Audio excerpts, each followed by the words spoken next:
Hello, everybody, and welcome to Friday Night Live. Looks like, hey, there's Ed. It looks like we've got most of the band together here this evening. Um, my name's Phil. I'm the director of operations, and I still have a little bit of a frog in my throat, I believe, from Gen Con because I totally lost my voice out there last week. And I am on a family vacation now, not too far from Ron's house, quite honestly. Or herky jerky at some point. But regardless, we are here this evening, folks, to enjoy each other's company and to talk with our two guests this evening. But first, Ed, how are you this evening? Well, I've been running around like a crazy man. You sure the frog isn't from the Moat House? Maybe, but I'm bumped. Yeah, old school joke. I've been working on a crazy number of disparate things, including the Book of Encounters and Book of Lost Pages. I am overdue getting some stuff out to people, but it looks like we've got a bunch of submissions, and sounds like we're going to get some help with the cartography, which will be nice. Yeah, a lot of people are looking forward to that, and I think it's going to be great. Just like our show's going to be great tonight. We have Ryan Morgan from the Old School Rules YouTube channel. Who's also basically a founding member of Page, who's had a lot to do with how Page started and what it's become today. And we have a lot to owe to Ryan. And we have Anjuli Smith coming to us at 2:30 in the morning UK time, who did come down with some con crud at Gen Con, and she is hurting. And speaking of hurting, Jen has a severe case of double pink eye going right now. I do not. I don't know. I don't know. I think you do. I'm fine. All right. Well, we're going to get right to it because Ryan is on a clock, and normally we wouldn't have put Ryan first because Anjuli is suffering being up in the middle of the night in England. But Ryan has somebody bearing down on him and demanding his time and attention to take her to dinner. So we're going to get that out of the way because we don't want Ryan being a domestic violence victim. So we're going to go ahead and bring on Ryan. And there he is. Hey, Ryan, how are you? Gentlemen, lady, good evening. Do me a favor, blink twice if you are unsafe right now. I'm doing just fine. Thank you very much. But okay. Got to keep, happy wife, happy life. That's definitely rules to live by, and I'm sure you know that as well. Oh, you know what? I don't have two files that say divorce on them in my filing cabinet here because I've learned that all that well. But that's okay. Third time's a charm. Yes. Better late than never, brother. Better late than never. First time's for love, second time's for money, third time's for desperation. Yes. Well, third time's a charm for you. You got a good one. Oh, okay. Well, Ryan. Yes, sir. You've got a lot going on. What do you want to talk about first? Do you want to talk about the RPG Collectors Barter Group live stream game you're doing? You want to talk about Old School Rules? You want to talk about the formative years of Page? What do you want to talk about first? Well, you mentioned my channel, and for folks who don't know, I'll say briefly about that. My passion is old vintage RPG fanzines, and I do a video every Friday for those who enjoy that. And then beyond that, I like to talk about things in my collection, just sort of randomly, so you never know what you're going to get. I've been doing a lot of stuff on Judges Guild, but I also cover a lot of stuff, just random other things, all sort of vintage D&D related stuff from the 70s and 80s is what I like to talk about on that channel. So if that's stuff you guys like to watch, my wife says it'll put you to sleep. Other people say it's soothing. Just depends on how you take it. But that channel is just a fun hobby for me. And then let's talk about the live stream, because that's the new thing. It's an initiative from the Facebook group that Ron started, the Collectors and Barters group, which is a great group and a good way to grow your collection and learn about your collection. And we have a good group of players. We've just gotten started. We've done 2 sessions. We're trying to go about once a month. We probably go 3 or 4 hours. This was session 2 is our last session. Session 3 will be coming up on Thursday, the 20th of this month. And I'm DMing a campaign for a great group of guys, Andrew, Brian, Matt, Adam, and Tom. And they have started out that campaign by being summoned by a wizard, nothing stereotypical at all about my campaign. And they've gone and found a mysterious tower that was in the shape of a hand. And Ryan Thompson wrote a great, I need to mention this on the next stream, adventure called Hand of Horla that I got from him years ago. And it's a really cool, tiny adventure you can drop into anything you're playing. And so I've just tweaked that ever so slightly and used that. And that's where the guys went the first time to find some ancient books for this wizard. And then we're getting into, basically it's a homebrew story and an open world map for them to explore on. They're going to have some options of where they're going to go. I don't have any idea what they'll choose to do, but I like to give players choices and then make them, choose. And life has consequences. You can't do all the quests that are available in a world. You can't be a hero everywhere at once. And so it's going pretty good, I think. And I think, Ron, I thank you for coming up with the idea of doing it. Hopefully it's a way for folks who haven't seen AD&D first edition being played before to kind of get a sense of, I think it's a fairly typical game or campaign, and get a sense of what that's like. And who knows, maybe we'll involve some other people at some point in the campaign. I'm always interested by those DMs who talk about, like Frank, right, has talked about, and Gary talked about early days, right, where they had like 20, 30, 40 people playing in their campaign. And obviously they didn't all show up at once, but they designed campaigns in a way that allowed all these different people to be part of the world. I've never done that. But I always think I'm always impressed by people who do stuff like that. So anyway, that's what I got going on, and looking forward to page 4. Next year I will, be doing the same thing I've always done, which I learned because I had a couple people come back 2 years in a row. I need to be aware of that issue, right? Which is people may like it so much they come back for more. And so I will make that adjustment in my session I like to run there. And it's always a good time at Page, Ron, because I get AD&D people been playing since the 80s, and I get people who've never played AD&D first edition come and play at my game in Page. And so it's a lot of fun, and it's always a good time to get to see people. And of course we do the auction at Page, and that's always a lot of fun as well. I think it's a good chance for people to pick up all kinds of, the stuff that we get through there is anything from, stuff to round out your collection to really high-end stuff for people who are interested in that. There you are. There's the channel. One of the things we're going to do this year with the auction is we're going to have an auction store, because we get so many things in, and people are so generous with the donations because they know where they go. It goes to our charitable initiative, our gamer assistance program, which we put out, quite a bit of money every year to help gamers and game designers and folks related to the industry in need.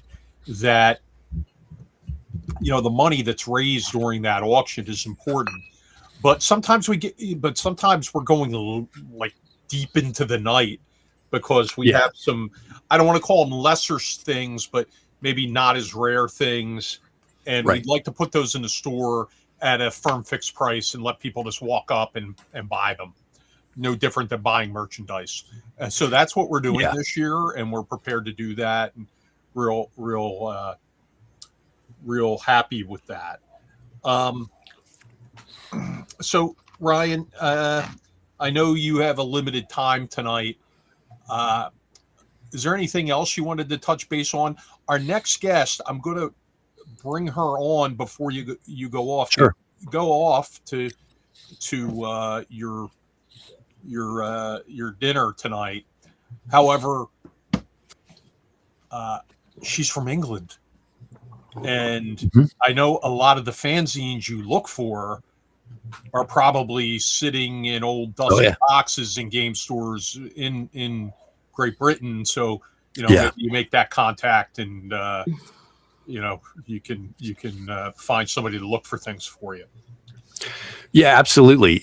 And I could geek out on fanzines and put everybody else to sleep here, but for whatever reason, right, in the UK, they had a huge production of these fanzines, much more so than we did here in the US, even though obviously the game was started here and we had a lot of stuff going for us here.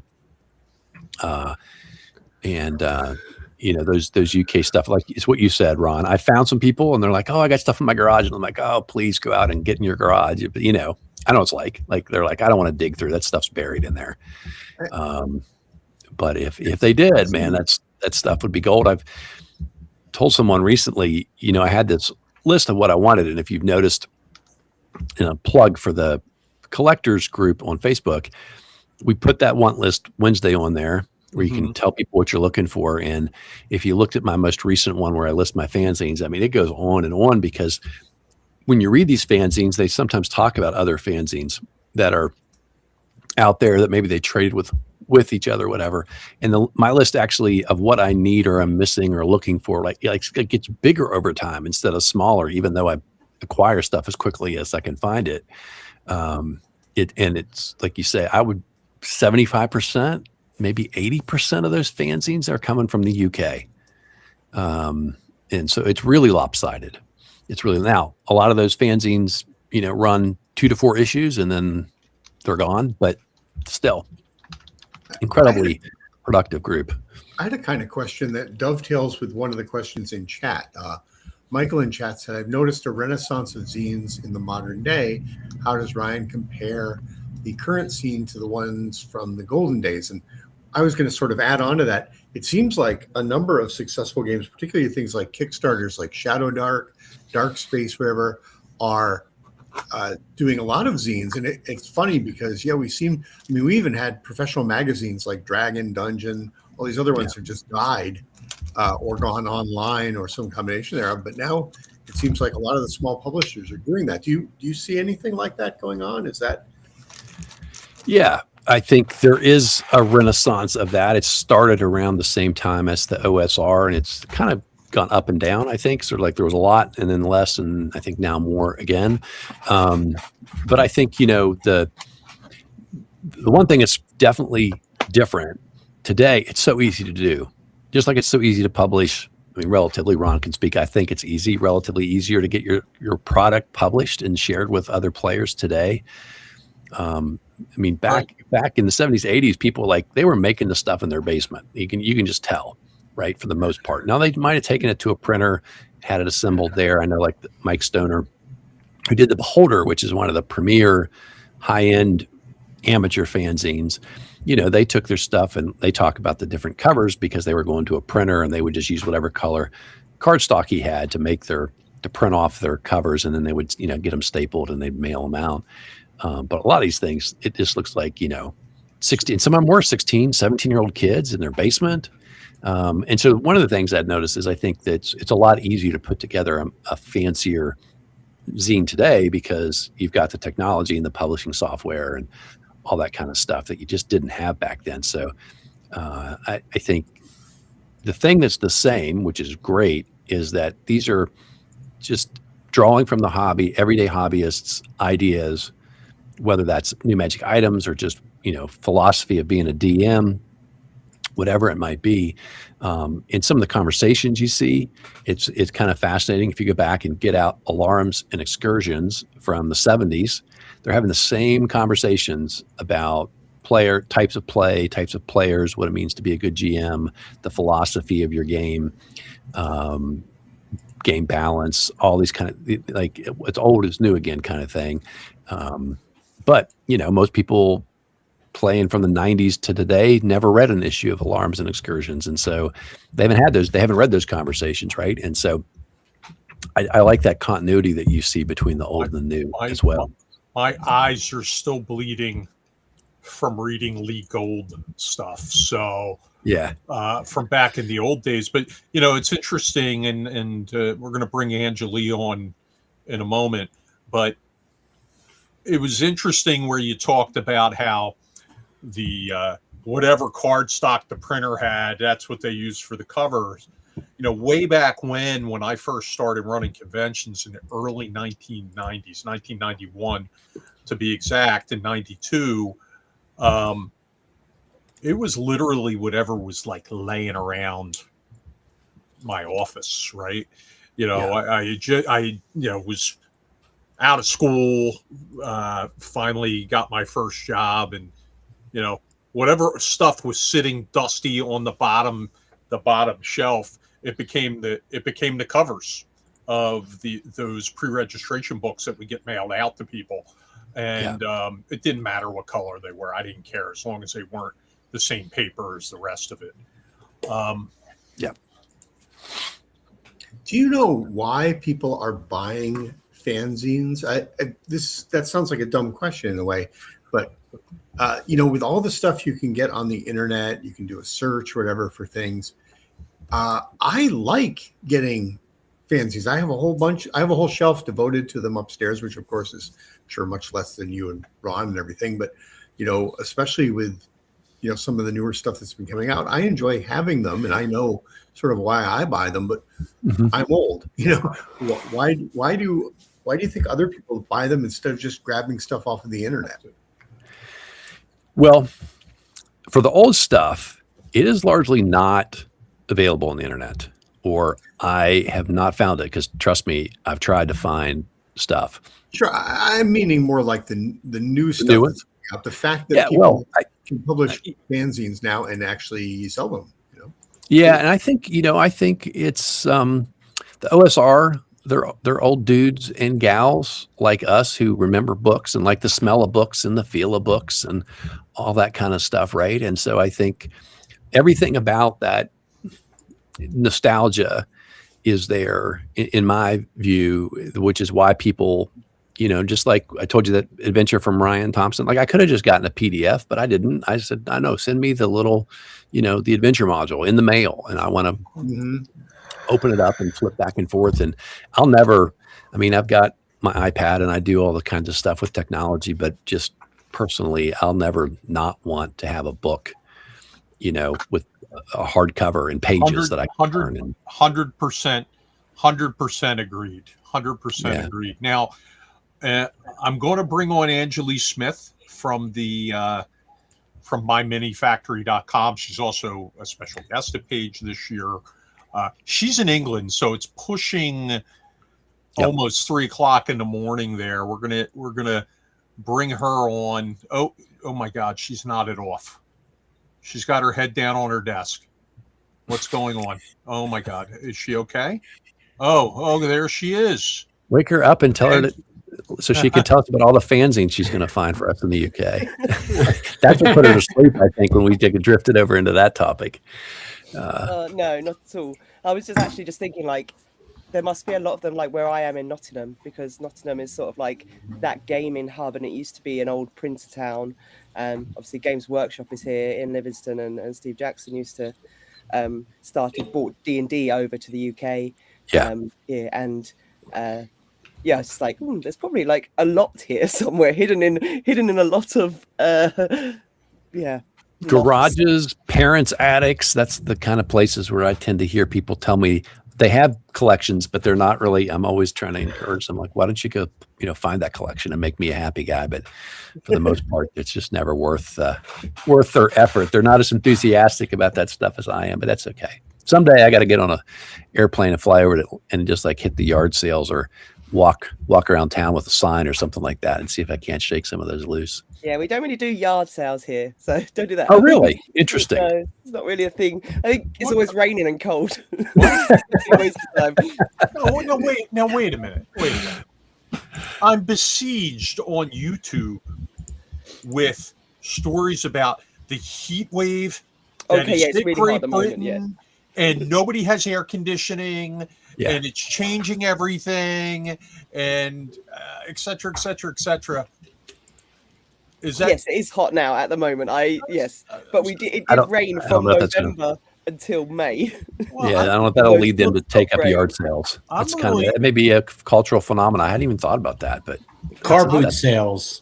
Yeah, we do car boot sales on a Sunday morning car boot sales, and we have a lot of charity shops and things that sell some of those things off. But yeah, no, like yard sales.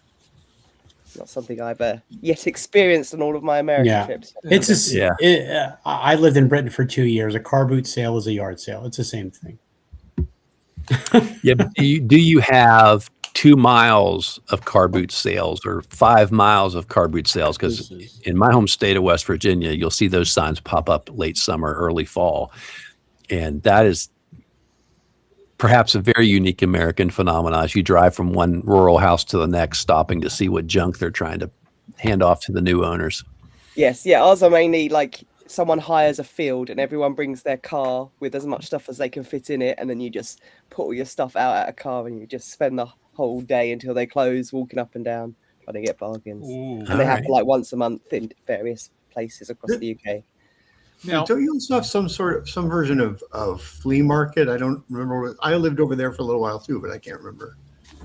We have like they're like antiques markets and things that we do have, yeah.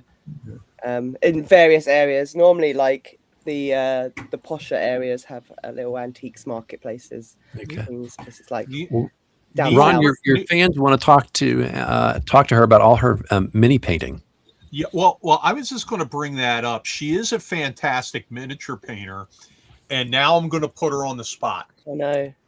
You know, we have, the Philadelphia Area Gaming Expo is a nonprofit, and we have a charity auction every year, and there's all sorts of cool stuff donated for the charity auction. Can we get you to donate a painted piece for the charity auction for us? Easy peasy. Yep, I can do that. Oh, make sure whether diorama, whatever it's going to be, make sure you take pictures for us, and we'll wet everybody's whistle on what they're going to be getting. We have Stephen Reeder who paints something for us every year. Stephen's a catalog miniature painter here in the U.S. He works for companies like Ralph Partha Legacy and things like that. But yeah, the more the merrier. And fun fact, I think Ron has more painted fantasy miniatures than, I don't know, maybe anyone.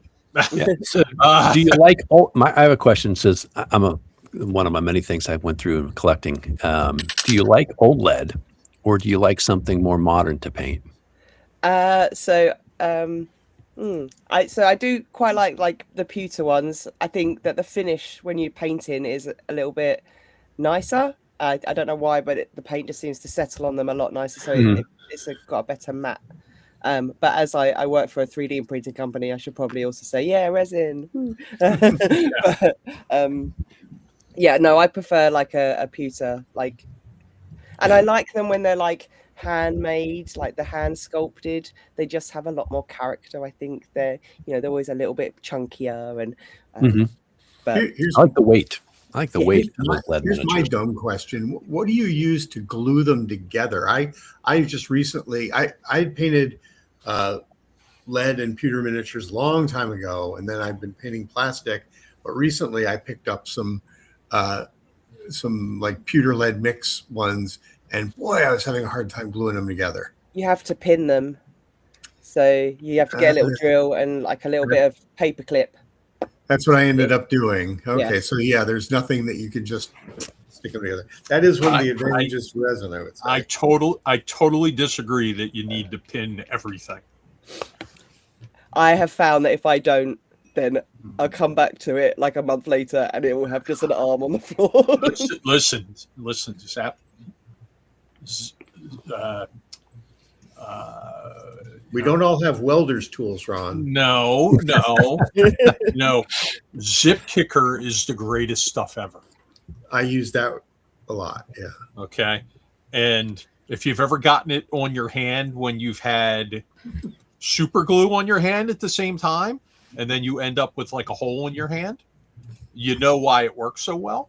But I tend not to have problems with stuff falling off. Though I will admit, I had a William Wallace look-alike miniature, and the damn sword kept falling out of his hand over and over and over again, no matter what I did.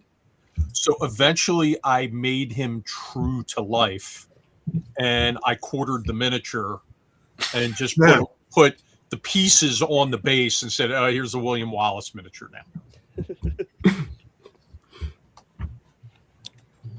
So Drawn and quartered. was that too much? Was that too much information? Historical. Michael Pastor says, "Ha! I thought I heard it, that Appalachian accent in Ryan. Of course, Michael's a Yinzer from Pittsburgh, so okay. The only people they can look down upon are the people from West Virginia." No, not at all, dude. I spent a little time in Pittsburgh when I was a kid. Squirrel Hill. Yeah, Squirrel Hill. I love Squirrel Hill. So, one of the greatest neighborhoods on the face of the earth, right there.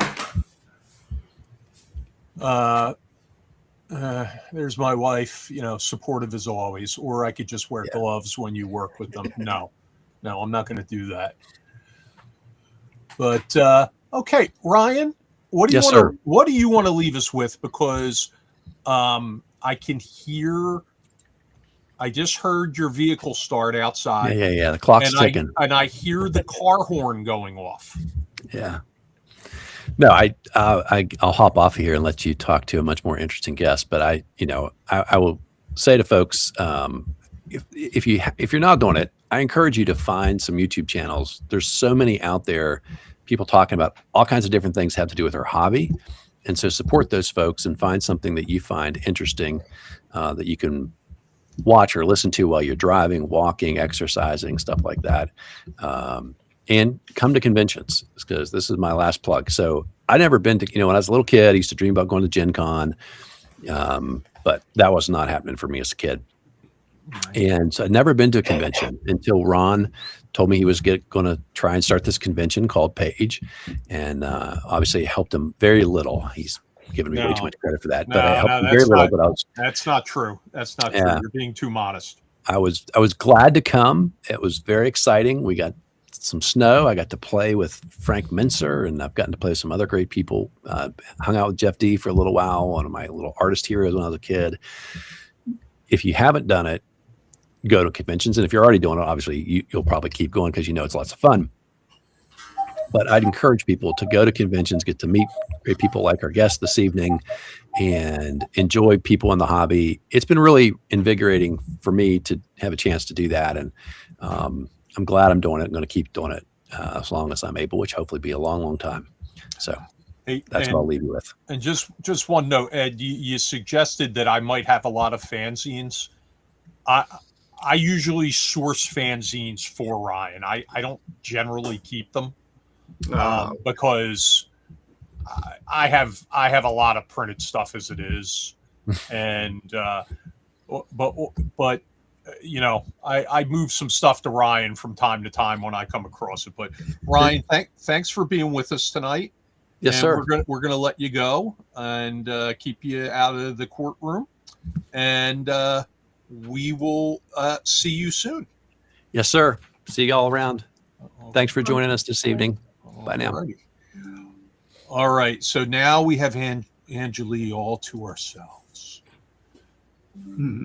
So, one of the things that Ryan said that I think is important, and I'm gonna reiterate it right now.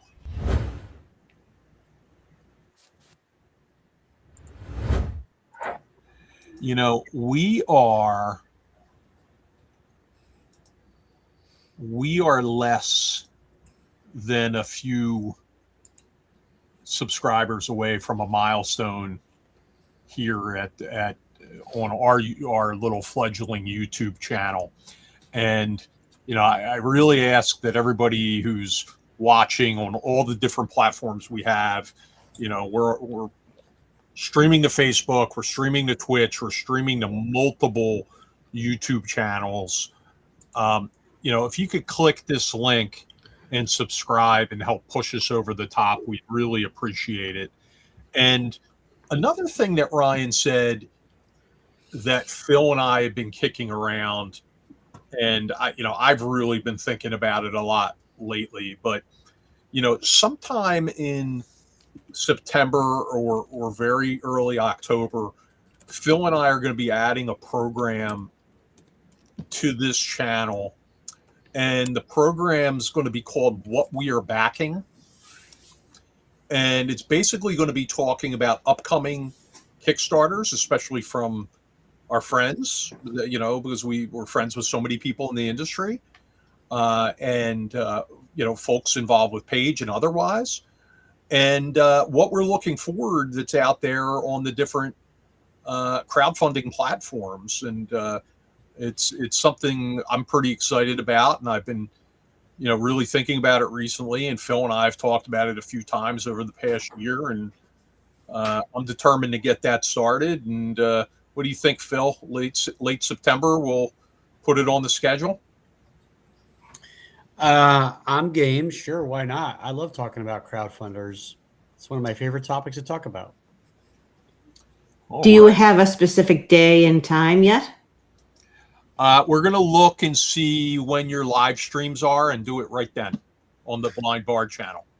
All right. Thanks. No, we don't. No, we haven't done that. We haven't decided on anything yet, but it'll be during the week sometime. I don't know when it'll be. Mm-hmm.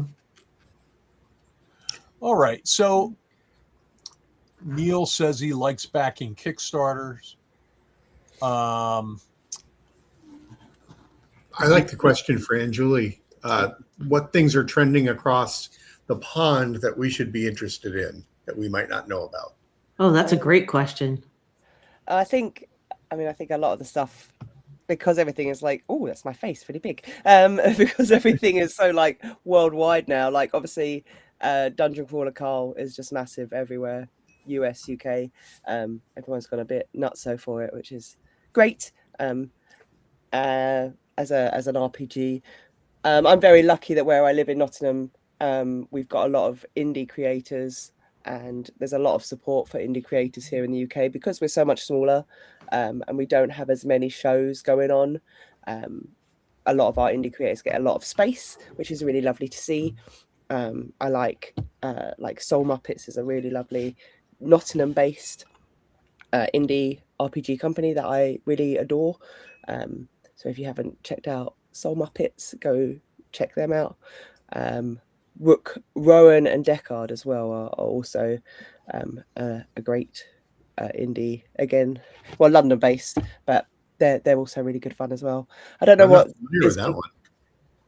I like Rowan, Rook and Deckard. They do, so that's Grant Howitt. He does the like 1-page RPGs like Sexy Battle Wizard and such and the like, and Honey Heist and those type of things. But they also do bigger games as well, like Spire and stuff. And they're great. I love them, and they're really wonderful people as well. You were talking about Dungeon Crawler Carl. Look, we're twinsies. We are. Oh, I just printed this out for a friend of mine this week, and she's a fanatic for Dungeon Crawler Carl. Yes, so like Comic-Con and Gen Con were just mad for it.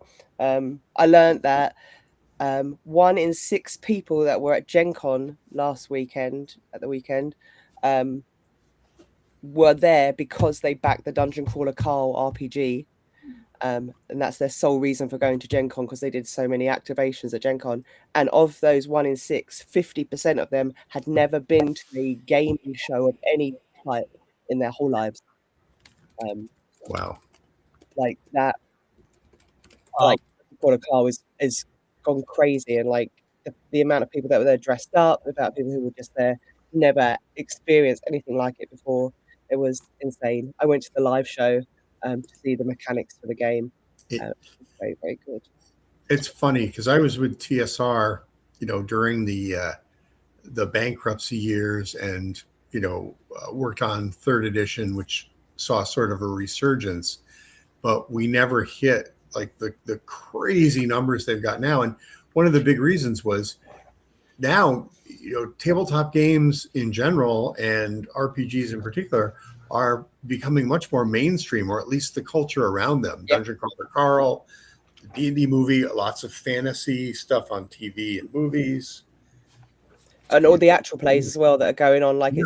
it's much more easily accessible for people. And even if you don't have friend groups that want to play, you can be involved in the culture just by watching the actual plays and being part of those communities that are cropping up as well. I was just in Edinburgh just before my trip to San Diego at the Critical Role event where they hired out Edinburgh Castle, and they did a live show, 10,000 people. Wow. It was like they were like rock stars. It was completely insane and wonderful. People were dressed up. People, I wasn't dressed up, but like just sitting there with just thousands of critters. The theme tune came on and everyone was singing along to it. Like it was. Well, that's very much a British thing, right? To sing along at live events, right? Whether it was a Ricky Hatton boxing match or a soccer game or football match. Football, yes. At the pitch. Brits love to sing. They love to sing, and I think a lot of it's alcohol driven, but that's okay. We're not judging. Jen. Yes. I know you have a load of questions for Anjuli. I do. Okay. So, I know that you're hosting like 3 panels at Page. One of them's like talking about SDL files, and the other 2 are kind of world building. Do you want to talk about those? Oh, yes. So yeah, I mean, I don't know who's going to be on my panels yet, so I haven't decided on that. So any guests who are watching who are like, hey, I can talk about that, please do let me know. But yeah, the STL one. So obviously, I work for My Mini Factory. We're like the world's biggest platform for STL files, and so I consider myself somewhat of an expert in the field. We've moved into the tabletop gaming industry, and that's meant that exactly. I get a bunch of stuff off the Mini Factory. Yeah. Yay! But I mean, I've been using My Mini Factory from before I was working for them. When I was a Twitch influencer type, I would do stuff with them when they first launched, and then they finally said, "Hey, how about we pay you some money to do marketing?" And I said, "Yes, I like money." So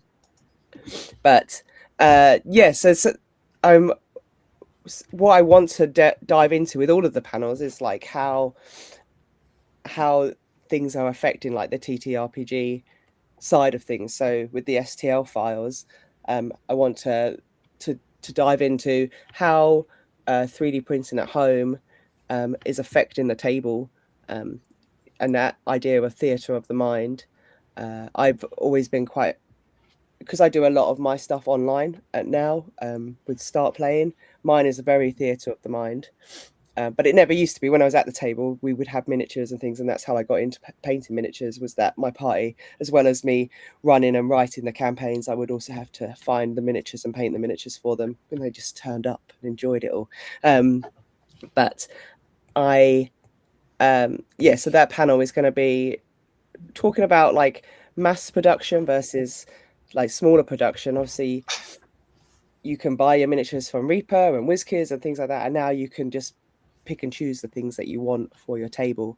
So I'm looking forward to just getting some people around and talking about like how that might affect the way that people design games, the way that people design miniatures, the way that people design like their Kickstarters as well, because obviously sometimes you get free miniatures and things as part of your Kickstarters. So I haven't fleshed it out in full yet because I've still got a while for that. But that's the idea for that particular panel. I will say you hit one thing on the nose. Is when I'm backing a Kickstarter, I tend to look at games. Those are the Kickstarters I go after: board games, RPGs, and I'm always looking at things like the stretch goals and the extra rewards. If it comes with some nice physical components, like miniatures, like special tokens, whatever, I am much more likely to back it. Yeah, much like Ron's Moor King, like Tomb of the Ancient Moor King, we had miniatures. That's correct. Now, I'm still waiting on mine. Well, they're here. We just had a restock come in, so we're ready to go. Get your butt up here, so I don't have to ship them. Now, Phil, I'm going to tell you. Yes. I've got something very special for you here in my hand. Goodness gracious, that looks like a Spellfire rule set to me. It is. You're the only person in the world who really cares about this. So I'm bringing that. Oh, that's right. I forgot, Ed. You are on an actual Spellfire card. Yes. I care about that. the one. I care about the one. Thousands. I care about the one card.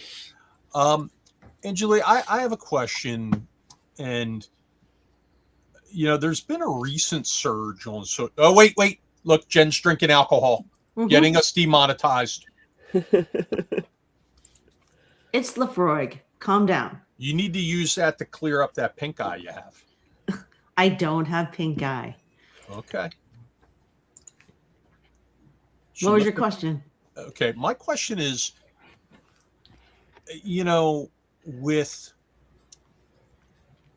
there's a couple different versions of this out there, but you've got like Hero Forge and related companies that allow people to make their own miniatures using their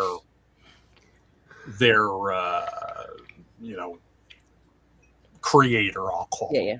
Okay.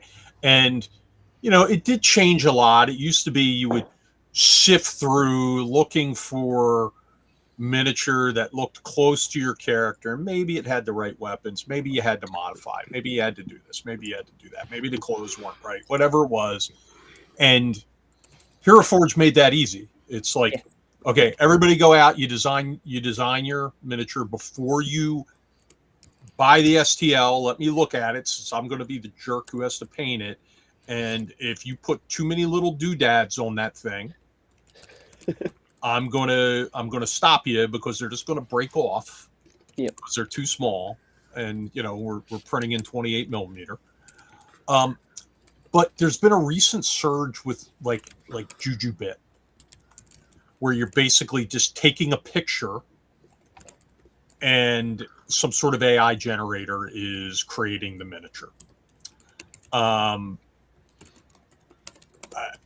That we've seen it on some of the sites that I run, the TTRPG collectors discussion and barter group, where people have shown off the miniatures that they've managed to get by, they put a picture in, they get a miniature, and they're in some cases pretty amazing looking.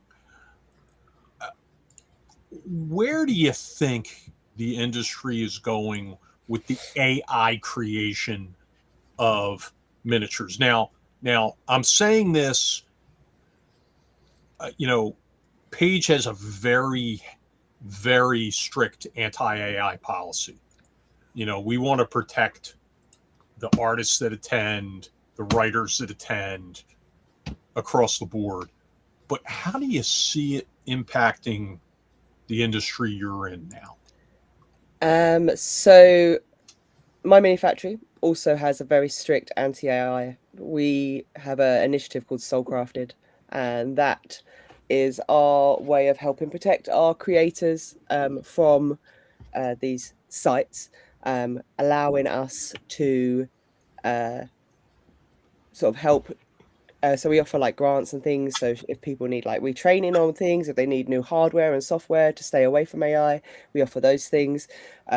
We offer incentives for if they make sure that they stay away from AI, and we have people checking those things, a team of people who check miniatures. If it is found to have AI on, it is removed instantly from our site.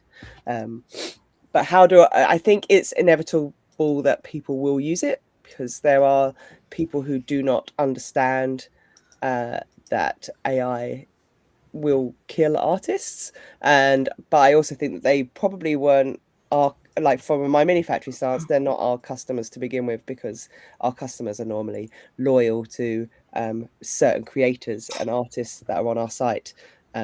So those people making them. I also think that it's not there yet. Like, they may look like. So I did a panel about this on at Gen Con on Sunday, and it was really interesting because I also had a tattooist on the panel, and she was saying how, like, people bring her AI art and say, tattoo this on me, but they haven't taken into account whether it can actually be tattooed or not, like if it's actually possible to get the lines and the style onto skin, because they don't know that aspect of it. And I think at the moment the same thing with AI models is that it doesn't take into account how things get printed. So whether they're resin or FDM, you have to think about angles, you have to think about what's, the sharp pointy bits and things like that, which is what a creator and artist does think about, because they have to make something that is printable repeatedly. Otherwise people aren't going to buy their things. I think it's inevitable that it's going to happen. Like, as much as I would like to see it not happen, there's going to be people that are just going to be like, there are people who just like make a pretty picture and say, hey, look, here's my flyer for my cool thing, and you say, cool, we're never going to go to that thing that you're flyering about. But I think I don't, from a work point of view, like, we're not overly worried about it, because those weren't ever going to be our customers. They weren't ever going to be people that were going to be on our site. So we haven't lost anyone, and we just want to keep our own integrity as well, and say, hey, we're here to protect artists. And so if you continue to not use AI, we will continue to promote you and help you make a sustainable business.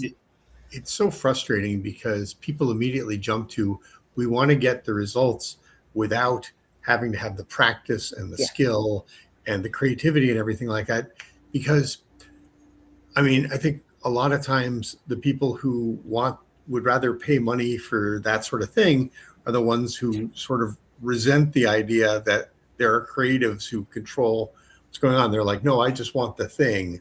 I don't want to deal with the creative person who has to provide it. And it's frustrating because something like AI or automation can be used to make our lives better, but it seems to be it's actively trying to make our lives worse right now. Yeah. Well, as somebody who's, a high-ranking union official here in the U.S., I'm troubled by it, because it's removing people, and, when I see things like, the mayor of New York City, God bless him, he's brought a lot of great policies in there, but now he wants to pass a bill that'll force supermarkets to provide discounts to people who check themselves out, and as opposed to utilizing a cashier. And I think that's a slippery slope, because they're a cashier, I don't want to call it a low level job, but it's not something that requires a college degree or an advanced degree or technical skills to become a cashier. And now we're going to be eliminating those jobs through the use of discounts. And so AI, there's a lot of problems with it, but it would seem like the 3D printing market could be impacted by it. I know that in my home game, and like I said, I have a ton of miniatures, tons and tons and tons. I don't go out looking for miniatures to paint for my players anymore. It's like, go on and use a product that's going to allow you to do that. It's just a matter of time until there's another there's another generator like Hero Forge that is really utilizing AI. This is just show us a picture of what you want, and then we'll let you edit it from there. And it's troubling. It really is. Yeah, I agree. Like AI could be used for such good, but instead they're just gonna use it to, take away from artists. And one thing that worries me, well, like you said about the cashiers, is that who's going to be looking after these people? Who's going to be supporting these people who now can't get a job because, that's an additional, like. Whether it has the result or not, I think part of the idea from Mandami is the idea of, by forcing the grocery store to give a discount, they're hoping that people will actually, that the supermarkets will rehire cashiers because they'll make more money.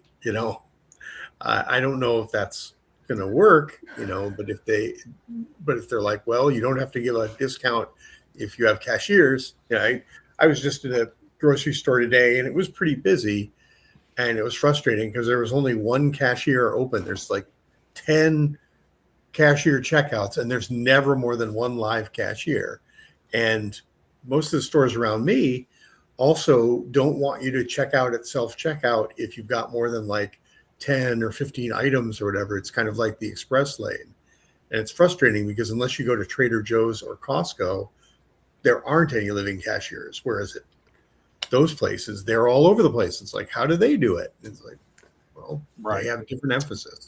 And the thing about having, going to a human being rather than self-checkout is, it's accessible. Like, I don't know. I am not good with technology. I cannot see to check myself out using self-checkout. So for me, that's not accessible. If that's the only thing that's there, then I can't check out at all. Whether, if I go to a human, it's easier. They tell me how much it is. I pay them. There we go. One of the things that's really funny, I know we're going down a weird non-page related thing, but like at Costco, they actually have, like when it's busy, they actually have people walking around with hand scanners, and you'll be in line and you'll be like sixth person in line or whatever, and they'll scan all your stuff. And as soon as you get up there, they're like, oh, we've already got your order. Just pay for it and go, so they get you out so fast. It's so much faster than self-checkout. So I want to touch on this. It's my wife, Jennings here, talking about AI, about where do we draw the line with AI though. And, there's a gaming related program on YouTube called Households and Humans. And it's four or five dragons essentially playing D&D, but they're playing it as modern day. Their characters are modern day humans. And it's funny. It's funny what they do. But the entire thing is generated by AI, not the lines that's written, but the rest of it, the animations generated by AI and things like that. So to answer Jen's question, and she continues to go on, it says the creator only uses AI for the animation because stop motion photography would be too much for him to do with a wife and 3 kids and a full-time job.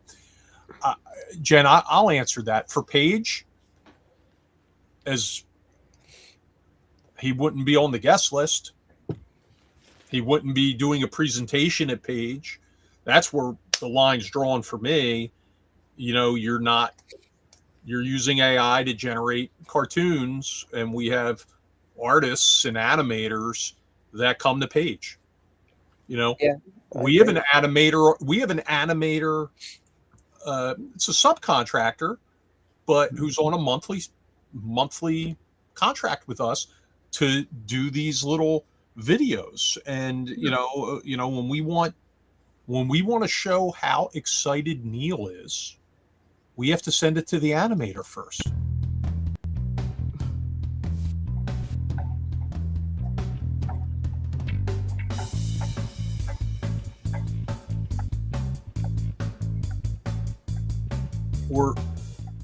Or sometimes how hyped up for Paige Neil is.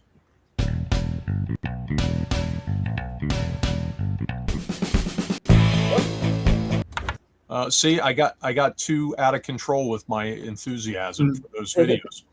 But we pay somebody to do that, as opposed to I could throw it into Chat GTP and get it to generate a little video for me, but I don't, because that's also it's insulting, isn't it, to the like I find the excuse, oh well, I'm busy, I've got a wife and kids and a full-time job. It's like, well then don't do it. Like, don't say, oh, I've got all these things, so I'm going to take the easy route to create this thing. And I mean, like, for my personal, like, I just wouldn't watch it. I don't want to interact with AI art. It's not real art for me. It doesn't, like, regardless of whether like the story is written by humans, if you're going to try and, you can put up the story without using the AI art, and Right.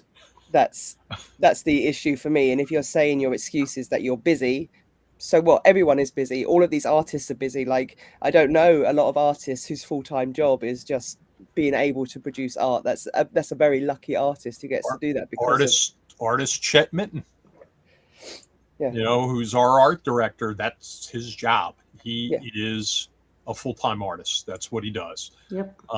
But Neil Matt Archibald suggests the animation in Neil could benefit from some AI enhancements. I don't know. That's mean. You're being mean, Matt. But read the room, Matt.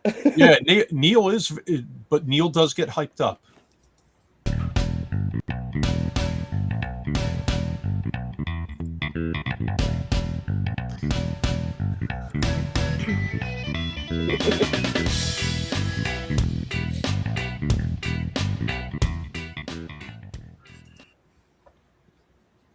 So what just to shift gears back to our guest, do you have any personal projects you're working on right now?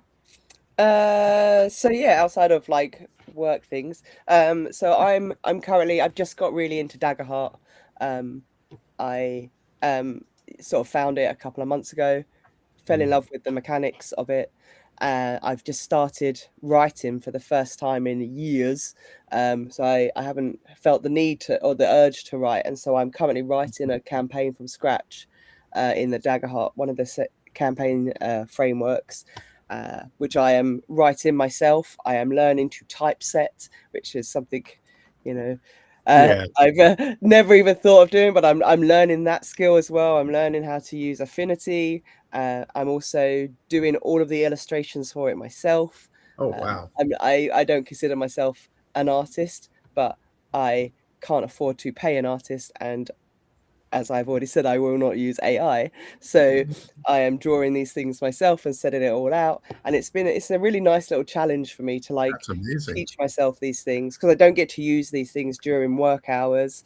And I have a full-time job and I have 3 dogs, Mr.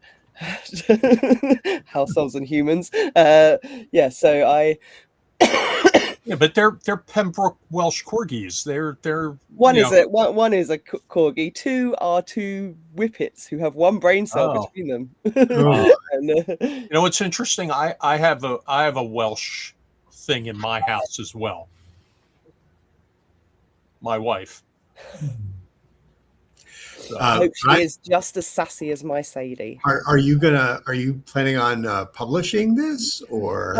I don't know. I haven't decided yet. I've got a couple of things that I've published before. I hope we get to see it, though. At least when you get it to the point where, a couple of friends of mine just put together a Daggerheart campaign, which is launching on Monday, I believe. Chris Perkins and Jeremy Crawford went from Wizards to work with them, and their first book is coming out, and that's a new campaign. I'm looking forward to getting that. My Chris and Jeremy, I can also say from the last 2 weeks are also my friends. Yeah, they now won't know actually me. send me a copy. I have to go out and buy the darn thing. Yeah. But, They signed my Daggerheart Hope and Fear at Gen Con. oh, so you already have it. Yes. Yeah, I have to wait till it ends up in my retail store, and I've been bugging them about it. Yes, they signed it for me at the weekend. They're very lovely. Very funny. They called me they called Ross the Anjuli of the US, which was very funny. Oh, Rather than that, someone introduced me as, this is Anjuli. She's the Ross Thompson of the UK, and Jeremy said, I'm pretty sure I think that Ross is the Anjali of the US, and I was like, yes, Jeremy is my friend. awesome. Yep. You know that Chris is an alien, right? Okay, good. All right. So we've got, you guys should get guide dogs. They are wonderful. I'll introduce you at Paige. Aha.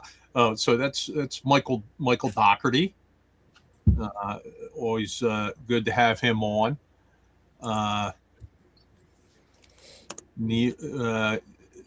Matt is taking shots at our friendly artists here. You see, calling Chet third tier and AI fourth tier.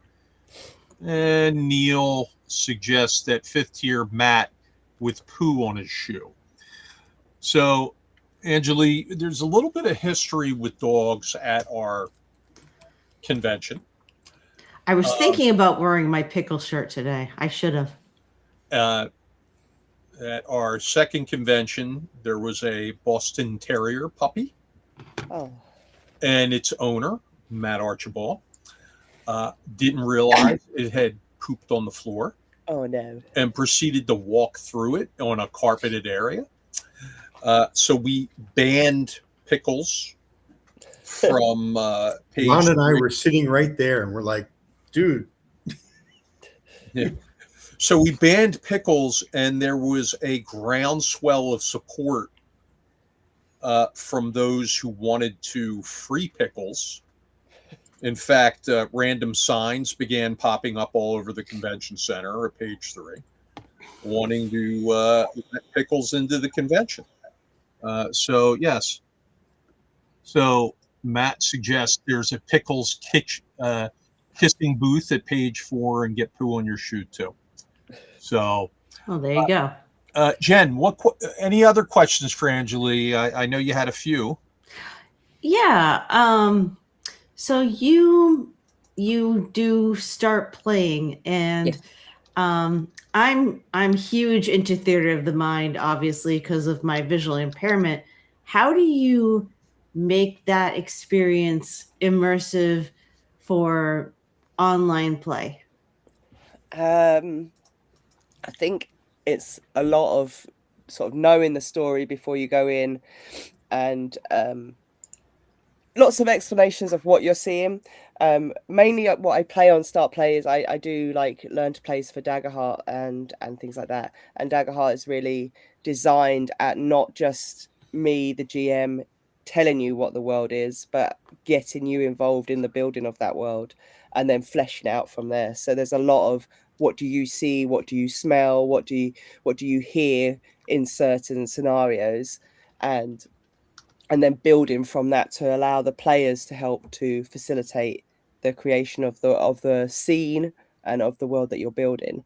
And that's what I try and do even when I'm not doing Daggerheart, is I'm asking questions of my players, again, sensory things as well, like, you know, what would they expect to hear if we go into a tavern? You know, what sounds what are they hearing? What are they smelling? Like, I might say, oh, there's a guy in the corner. He's looking at you. What does he look like? You know, how do you expect him to talk to you? And get them to feed me information, which I can then help to build and flesh out that story. And it allows them to also feel like they're part of that world building as well. That's my favorite ways, like, to get theatre of the mind, is to be lazy and get everyone else to do the work for me. Well, that's good, because everyone contributes then. Exactly, yeah, and then everyone feels like they're part of the story. And I always make sure to make notes so that when we come back later, you know, that guy that they've seen at the tavern and they've described to me might be nothing at the moment, but I might bring him back later on, and they'll feel less likely to just go murder hobo on him because they've helped to create him.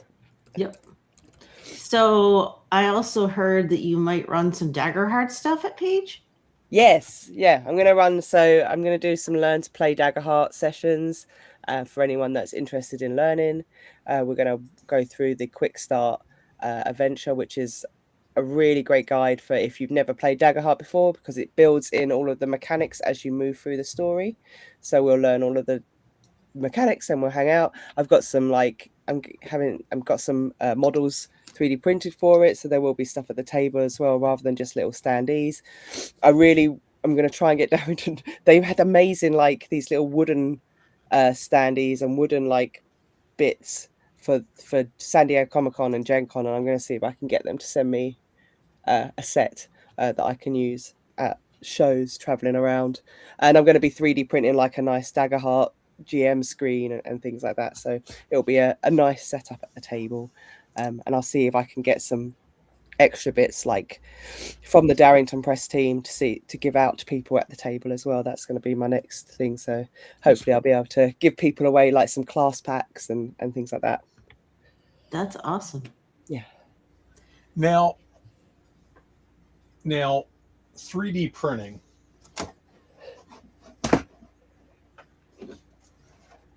You do know that the Philadelphia Area Gaming Expo has a pretty famous mascot, right? Yes. Philly cheesesteak. What can we do to get my mini factory to help us put together a new STL file? So I can introduce you to some of our creators. So My Mini Factory doesn't itself, we don't create files. We obviously have our creators. We have 600 plus creators. And anytime anyone is interested in making STL files, we are able to introduce them to one of these 600 people. So if there are particular artists that you like on there, that you like their style, let me know and I can do introductions for you. That's very, very easy. We did the same thing. So Paizo wanted official miniatures for Pathfinder and Starfinder. We introduced them to Titan Forge to do those for them. And we've got some other ones, big names that we're not allowed to announce yet, that are coming up with some of our other creators within the TTRPG space. It's one of the main reasons that I go to shows is to introduce publishers and that to My Mini Factory and talk about ways that we can bring miniatures to their ranges if they haven't got them already. So at Gen Con, Chaosium showed off the first official Call of Cthulhu minis at their stand. They had like a small batch of ones that we've helped create, which was very exciting. And they'll be going live later, like probably at the end of the year, with digital files as well. Phil, have we heard of Chaosium before? Is that a new company? I don't know. I'm gonna have to think about that. I've got to rack my brain. It's Yeah, they're pretty new. Yeah. Yeah. The CEO there saw me with an Orc's Nest shirt on a couple of years back. The game shop in London there, the old game shop in London, and he stopped me. I know Orc's Nest, yeah. Yeah, he stopped me at Gamehole Con. They still won't come to Page, but that's okay. No hard feelings or anything. If I tell him, I'll tell Neil that I'm going, and maybe he will. We'll see. We'll see. We have the other big publishers, with the exception of WotC, but just I don't know. Are they going to be a Page? Neil asks. No. The short answer is no. I think they do their own con. They do have they have like a Chaosium con. They do like a bunch of cons, including a bunch of much smaller shows than ours. So, no sour milk here. But maybe we'll get Rick to pull his get his head on straight there. Now, Oh wow, the chat is just like there's lots going on in the chat. I can't keep up with it. Okay, I know it's late there. It's fine. I know you're suffering from convention crud. Yeah, that's the worst. It's just back-to-back conventions, Comic-Con plus Gen Con with like no stop in between them. It's just... What are the stores like over there? Like the game stores compared to Yes. here? So I haven't been to a lot of game stores in the US. I've been to a couple in San Diego and in Las Vegas last time, and the time before I was over. So comparing, so we have ours are more like franchisey ones. Like there's a couple of like older ones. So like Orcs Nest that was mentioned in London is a small, because obviously London real estate is expensive. It's tiny. It's tiny. Tiny but tall. Yeah. Very, very tiny. Yeah, a lot of our gaming stores are literally just to sell games. Like that, you do get. There's been like a little uprise of like gaming cafes, which have a small area for food and sitting down games. But during COVID, we lost a lot of them. So Nottingham used to have quite a lot, and now it's only got a couple left because they just didn't make it through the lockdown. And then obviously, we also have Warhammer World and things like that. So that does bring people for gaming, but only if you play Warhammer. I think the difference is that they feel very much more like a franchise, less family like business. Like the ones that I've been to in San Diego felt like they've been run by the same people for a really long time, with really loyal customers, and are run by, like, I think you call them mum and pop stores. Yeah, that's what they're called. Whereas here, it's like it's a business. The person who runs it has bought into a franchise, or it doesn't have that same feel that they've been around forever, because they haven't. Right. Yeah, like it's one of the things that we just don't have a history for. America beats us in history. Strange. So well, it happens. It happens. This year is the 250th year of when we declared independence from over there. So, But you guys have all the cool castles. We do have all the cool castles, so that's fair. Yeah. Now Jen's drinking clear alcohol. She's moved to vodka. No, it's water. Lies. To steal a line for Braveheart, those were lies when you first wrote them. I've got a couple questions for you, and we're going to put you on the hot seat because we always give away a $25 Troll Lord Games website gift certificate, and we're going to ask you a few things. One, have you subscribed to our YouTube channel, Anjuli? No, I was just thinking I've got to do that. Hold on. We're gonna just hit the button. I can do it now. We're gonna make sure you do it. Nothing. No harm, no foul. As long as you do that. Here you go. There you go. Oh, she's putting it on her phone. I'm doing it. You can hear your little button falls. Boom! Did it. All right. That's subscribed. Now. Oh, look, there's my face. Now, we're going to ask you a trivia question. Oh no. And if you get it right, we're going to pick a random person in the crowd. I think tonight, or not so random. Well, hold on. Let me get rid of the spammer in our thing here. We are going to select DLSTC is going to win a $25 Troll Lord Games gift certificate. Okay. If you can answer the question correctly. Okay. Okay. Are you ready? Okay. Yeah. Name one other guest coming to Page or who has been to Page in the past, who flies in from Europe for the convention? Oh my goodness. Okay, give me a second. I'm not cheating at all. Shut up. You're going to have to go to last year's website because he hasn't been announced for this year yet. Okay. Ooh, I think I know who it is. I'll give you a hint. He's from Sweden. Oh, Yep, I know who it is. I don't know people from Sweden. He's an award-winning, I believe he's an Emmy-winning person from Sweden, if I remember correctly. Is he from like Free League? He's not. Oh, they're the only Swedes I know that have won That's any. not true. He's done work for Free League. That's not true. He has a famous Swedish YouTube program, I believe, or a podcast. I think it's a podcast. It's a It is. podcast. I interviewed him last year. No, it's not Prince Andrew. He's not a prince anymore. We got rid of that. You got rid of that?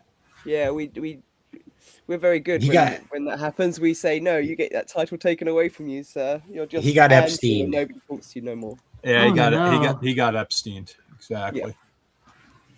And we take that seriously here in the UK. Punish people.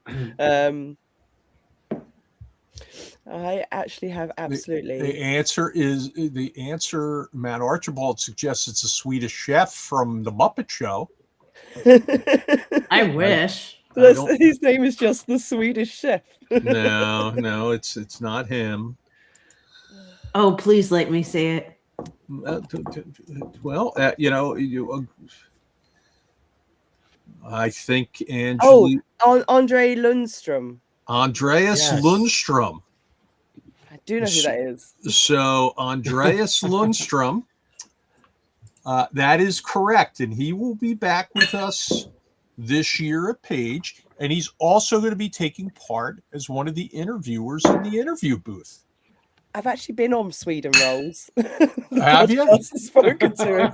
I got to that's tell you, his show. then this is shameful that it took you that long. Let's. Well, it was like I 2020 I it am was in one who's 2017. always honest and holds our guests accountable. I'm sorry. Yes. It was like 9 years ago. 9 years ago. Oh my God! Wow. That's a long time for me. Wow. What? Ed was It's a- still in high school 9 years ago. I was not still in high school 9 years. No, Ed. I think Ed was still in high school. Weren't you? Yeah, 9 maybe. years ago. Maybe. Was Ed in high school 9 years ago? No. No way. Probably not. Yeah. Class of 2017.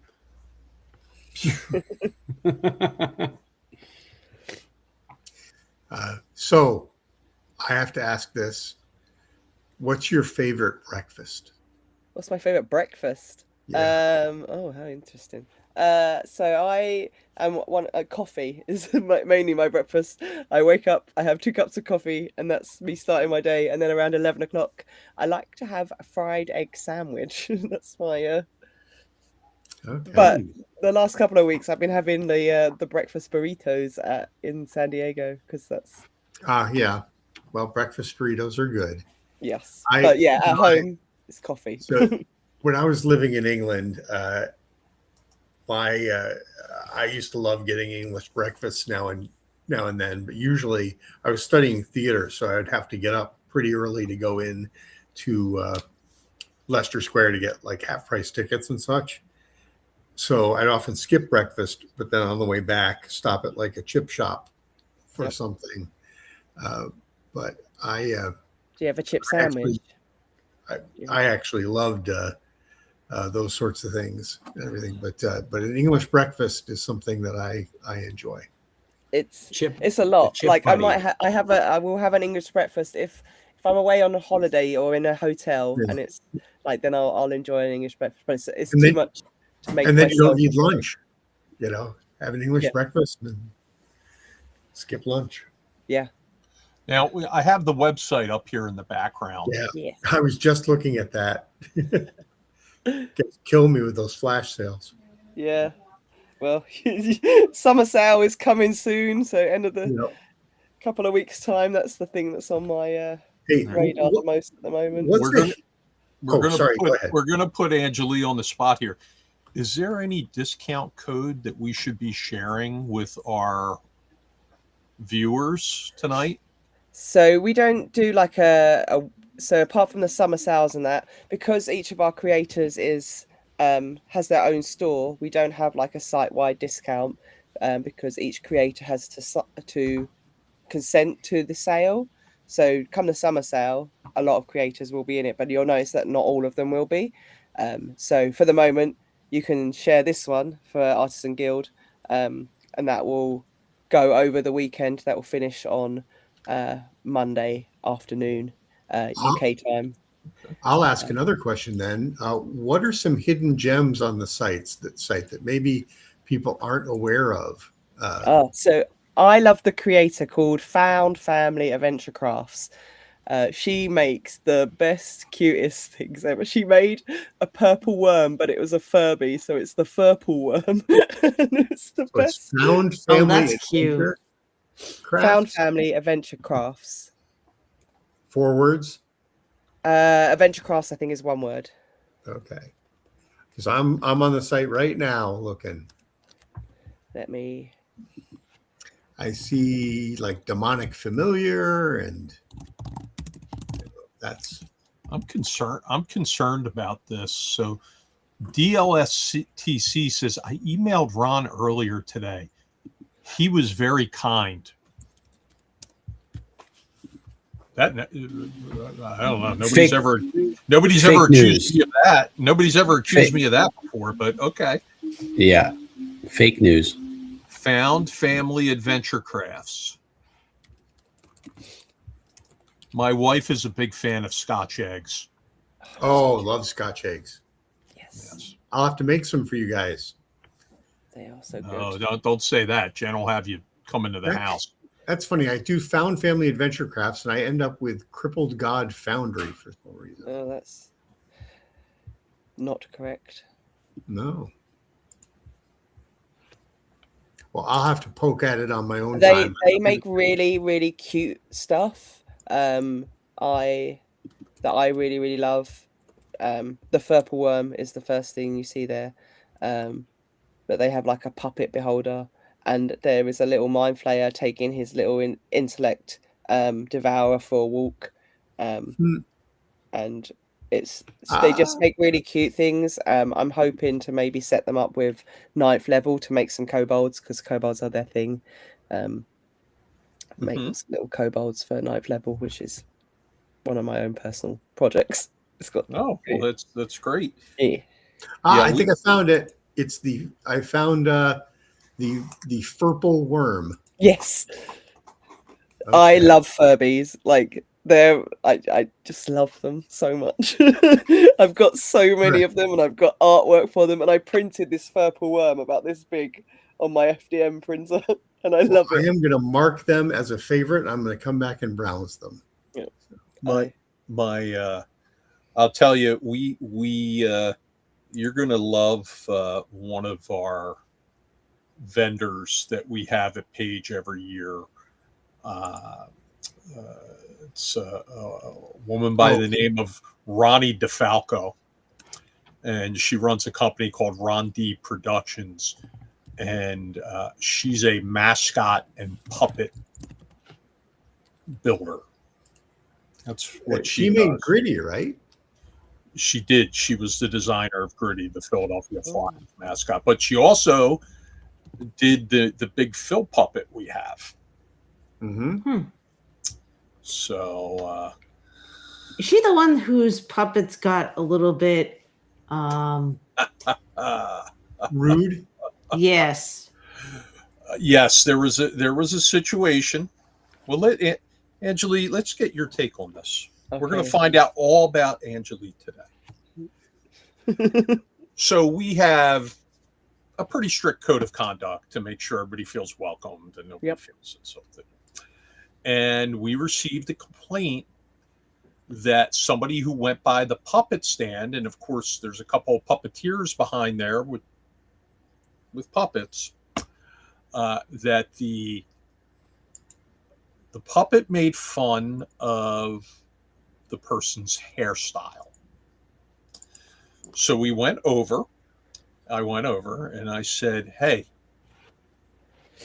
and, I pulled the puppeteer from behind the stand. Not shouting at the puppet. And I said, this got a report that you insulted a lady's hairstyle. And he goes, well, no, I didn't do that. And he holds up the puppet. The puppet did it. And he was serious, like dead serious. Like it was the puppet did it. And I'm like, so should I tear the puppet off your hand, light it on fire, and throw it outside? Because that's the, expulsion is what happens if you break our policies. Like, well, no, don't do that. And I'm like, well, I said, well, here's the deal. You are responsible for your puppet, because he just wasn't getting it. I'm like, you are responsible for your puppet, just like you would be responsible for your dog, Matt Archibald, and you would be responsible for your child, right? You're responsible for your puppet. Should we have ejected the puppet or the puppeteer or both from the convention? I mean, ejecting the puppet would have been very funny, and I would have enjoyed that. I believe the comment was he asked the woman if she lost a bet when she got her hair cut. That's mean. I don't. And I mean, it obviously upset her enough to complain. I'm pretty sure her name was Karen. Yes. So I don't know. I would be like, okay, if he was willing to apologize, then I wouldn't. But if he stood by, and it obviously upset her, and sometimes it's not what you say, it's how the person takes said comment. That is the thing. If he didn't want to apologize, then I would have expelled both of them separately, and then if he did, then I would let him stay. Evicting people for making fun of a haircut sounds like some sort of British nonsense to me. Oh my goodness. I disagree. If you've said something and it has upset someone, it doesn't matter if it's about their hair, it's about their dress, it's about the way that they talk. They might have an accent. Then it doesn't matter how you meant it. It's how the person took it. And if you can't then say, I'm sorry, I didn't mean it that way, or I didn't, I meant it to be funny, satire, etc. That's one thing. But if you double down on it and you don't take responsibility for upsetting another human being, then it doesn't matter if you think it's nonsense or not. It matters what that person thought. The venue matters too. I mean, that's essentially, while it's technically private, it's a public space. It's not like you're going to a comedy show to see an insult comic. Exactly. If you're going to see satire, you're going to a drag show, you expect to get picked on a little bit by the drag queens. That's part of the fun. But here you're shopping. Well, Phil, when you used to perform in drag shows, were you attacking the crowd? Only if that particular show was advertised as such. That's good to know. What was your stage name? Was it Philomena? Was that your? Miss Philly. Ah, Miss Philly. Okay. I'd pay good money to see that. It just went on. Amazingly, it just went on the schedule for you, Jen. All right. All right. So, questions from the audience for Anjuli before we let her go to sleep. Oh, now she's going to go get breakfast. I see now. Yeah. I see 4 a.m. Let's go. I see eye boogers beginning to form. They're forming, just like the ones under Pinko's mask. There, she's got Oh, pink stop eye. it. She made me check her eyes You before wanted the to show because her husband was saying she had pink eye. He's kidding with me. Phil Wirt has never made fun of someone's hair, though. Yeah, because I don't have any. Speaking of Scottish eggs, Scotch eggs. all right. Yeah. So, any questions for Anjuli before we let her go to sleep and dream about tea and fish and chips and stuff? Chip butties and tea. Chip buddies, beautiful with brown sauce. Oh no, just a bit of butter and it's fine. Ugh. You ruined Phil. You ruined the mood. Sorry, I just don't I love I don't brown like sauce. sauces, so brown sauce, ketchup, things like that. No, Oh, I'm not a fan. oh goodness, I used to yeah. like it when the sweets trolley would come through and they'd have a giant thing of trifle and just a big spoon. Here you go. Yeah. Oh, God, I Oh, love you trifle. you It's hear been a that? long time since I've had trifle. She's like, yeah. Yeah. to get my mum to make a trifle next time I go This see is them. very, very, that was very aggressive. That was, Neil wants to know what brown sauce is. It is a HP brown sauce. sauce. It's a little bit spicy. I think it's got It's- some Worcestershire sauce in it. It's a little like A1. Ooh. Oh, okay. Correct. Yeah. Yes. Not exactly. exactly. It's not It's good on not as vinegar. bangers, Yeah. Good on chips. Yeah, good fish on and chips. Well, chips lots of you want chips, curry. yes. I like gravy sauce but also I like mushy peas with mine. Yes. Mushy And peas. people yes, that's people in my America favorite. don't know what mushy peas are. They just think they're soft Yeah. peas. They're so Is that good. like cream? I just Are they cream actually? peas or Are something? they actual It's peas? a very Are particular they type actual of pea. peas? They're peas. So it's not like a garden Yes, pea. yes. It's a particular, it's almost like a broad bean almost. It but not. sounds disgusting. And you just you we have heat it to up move on. until it goes mushy with a bit of butter and then a bit of mint. Oh. Don't you also put a little cream in there sometimes? Sometimes I don't personally, but yeah, you can just a little bit of water and butter in there, and then it thickens up, and it's I love mint. Delicious. Mint's awesome. minty mushy So peas. good. Oh.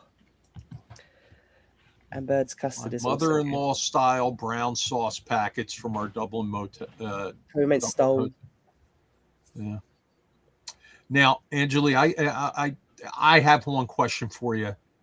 Matt Archibald says mushy peas is pretty disgusting. Matt, you're not reading the room right today at all. No. Just like every Matt, comment is a come fail. on. So I've got a question for you as a citizen of Britain. Yes. I am actually a recognized laird in Scotland. Ah. My wife purchased a 2x2 square of Scottish Oh. land, Oh man, you fell for it. and I have a certificate which deems me a Scottish lord because even though my last name is Meisker, my father was adopted. And it turned out I knew what my one side of the family was. It was all Italian. But I had no idea what the other side was going to come up. And after years and years of making fun of the Scottish, it turns out I'm 50% Scottish.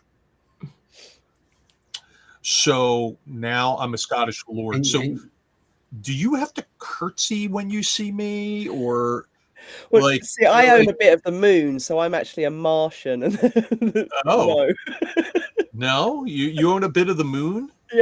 apparently. A bit of the moon, but a Martian would come from Mars. Oh yeah, not Martian, a Moontian. Well, there's a Martian colony on the moon.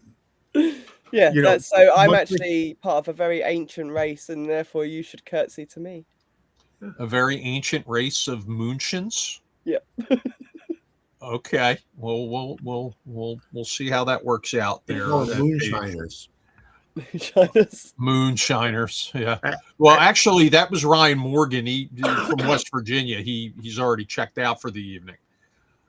No, we're not getting into Scottish sheep jokes, Matt Archibald. We're not doing that. Okay. Any other questions for Anjuli before we let her go to sleep? Speak now in the chat or forever hold your peace. I just want to thank her for coming on because 5 hours ahead is She's a a lot. she's Yeah, a it's warrior. She sent 10 me a past note. 4. I'm sick. I'm sick, and it's 2:30 in the morning. And I said, "Well, does it mean you don't want to come on?" And she said, "No, I'll come on." But You have I'm a really lot sick, of and it is determination and 2:30. drive.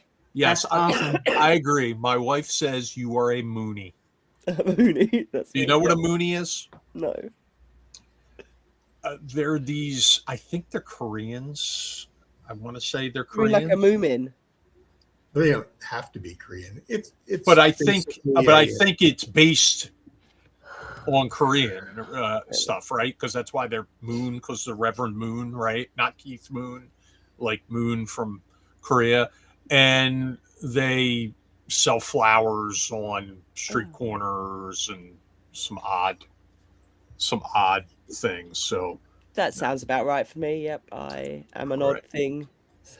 all right, so we're gonna leave you with one thing. Okay. One thing. Do you know who Henry Winkler is? Oh Yes. no. Oh no, come on. He's every time. Do you know who it? You I know do who know that- who Henry Winkler is. Did you hear he got arrested this week in No. here in the U.S.? Yeah, the FBI arrested him for, he was apparently involved in some sort of financial scam. The FBI are calling it a Fonzie scheme.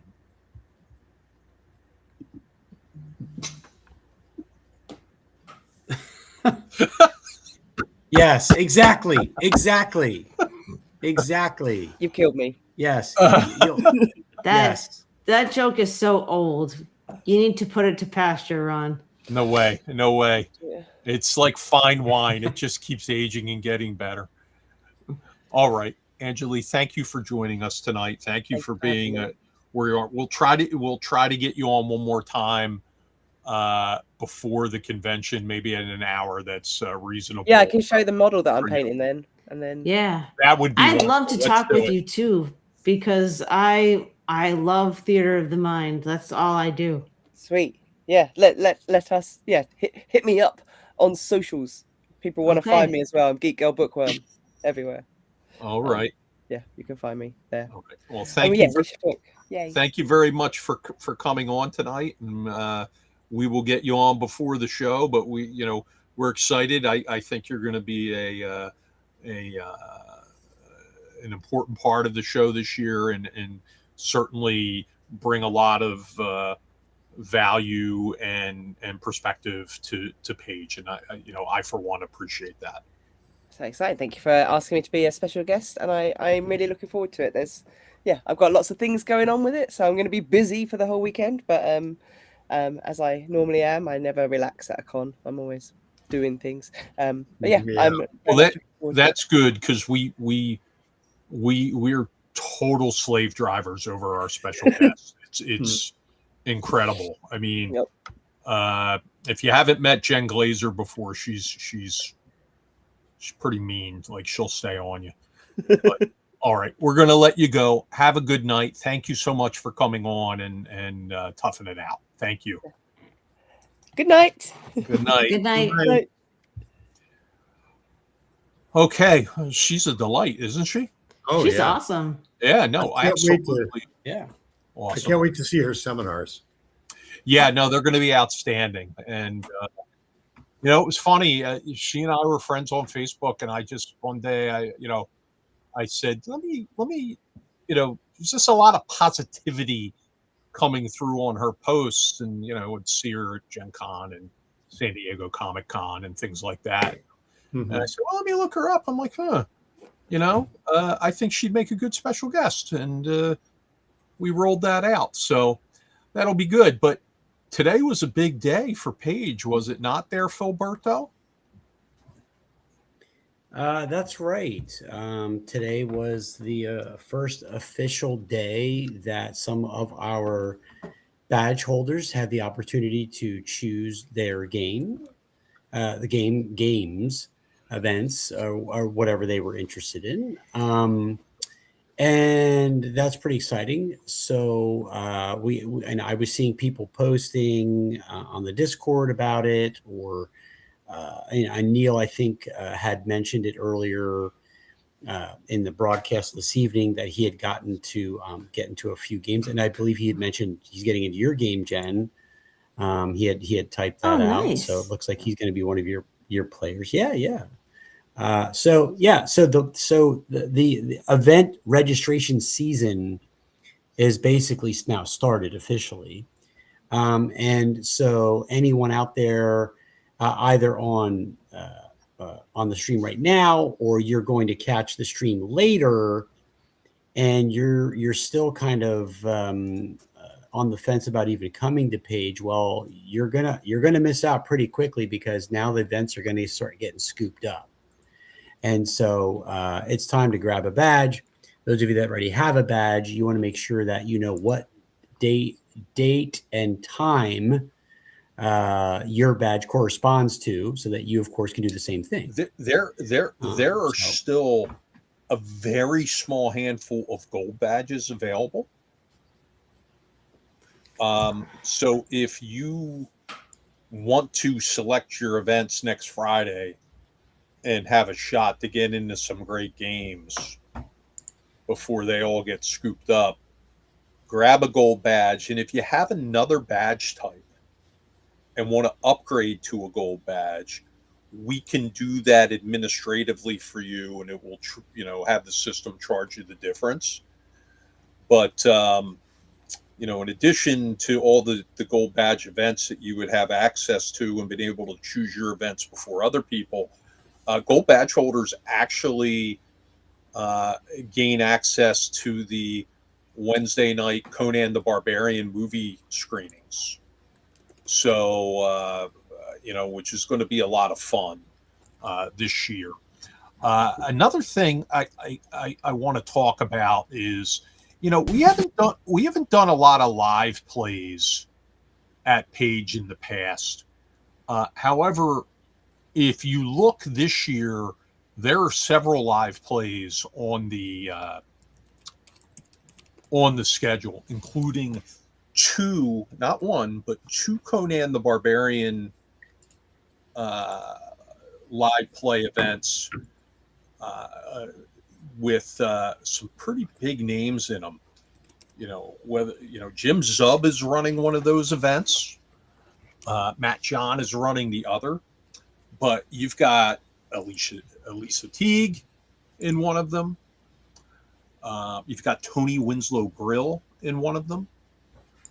And then you have other folks that are real Conan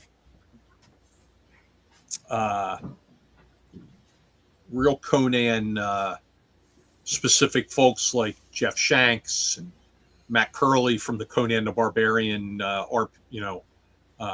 official Conan the Barbarian channel. Of those, Professor Dungeon Master is running a live play, and he's not doing it with special guests. You, if you're in the audience for when all our seminars and live plays are free to watch, if you're in the audience, you could get selected to play in his live play on Saturday morning. So that's on the schedule. And then there's on Friday night, there's a live play with DJ Johnson's folks in the theater troupe from South Carolina. So yeah, there are several choices there if you're in the live plays. There are also a lot of demonstration and learn to play events going on the schedule now from our new partners at the Banish Zone, who have their own miniatures area. In fact, it's most of the miniatures area is theirs, and this put a bunch of learn to plays for Marvel Protocol on the schedule. But not only that, they're going to be running 40K and Star Wars and several other games that I still haven't gotten on the schedule yet, and they'll all be absolutely free to jump into. And then, of course, we have our Down the Dark Stairway mega event. We have some great charity events on the schedule this year. You can play with Professor Dungeon Master in an event that will directly benefit our gamer assistance program. There are only 8 seats available for that. Jump on that. There are still a few Frank Menser seats in his 4 games. He's running 4 games at Page. There's still some seats available there. And, that's a chance to play with a legend. And, Frank's a real treasure if you want to get into there. I'm hoping that we're going to have Zeb Cook's games on the schedule by Friday. Zeb, we've been beating the bushes for him and Harold Johnson's events. They're a little late, but they should be on the schedule for those with gold badges. And the first game to sell out, who do you think the GM for the first game to sell out was? And keep in mind, only 24 people selected their games today, but one of the games sold out specifically. Any guesses? I'm trying to think who submitted. I think I know. Sly Flourish's Shadow Dark game. That makes sense. That was the first one to sell out. Sense. And, I can tell you that a bunch of other games will be sold out like within seconds next Friday. When 200 people come crashing in and start selecting games, they're going to be gone. So, like I said, if you take one thing away from tonight, other than Anjuli Smith is delightful, if you want a gold badge, there's still time to get one. Or if you bought a lesser badge, a VIG badge or a 4-day badge, and you want to upgrade to a gold badge, there's still time to do that. Just reach out. I have a question for next year, Ron. Yeah. Is it going to be possible for people to purchase supporting patron badges? Or are they all going to be gone because they get first dibs? Well, the way it'll work is that the people who have supporting patron badges will be able to re-up their badges first. Now, whether we expand the number of supporting patron badges for next year or not, that remains to be seen. I think there's something to be said for a limited entry badge. It's not just about, getting people to lay down a lot of money to get that big time badge. They're not as important if there's 500 of them. So we'll see. We'll see how it goes. We'll see what the demand is. People are demanding we free up some more. Maybe we'll free up another dozen or two.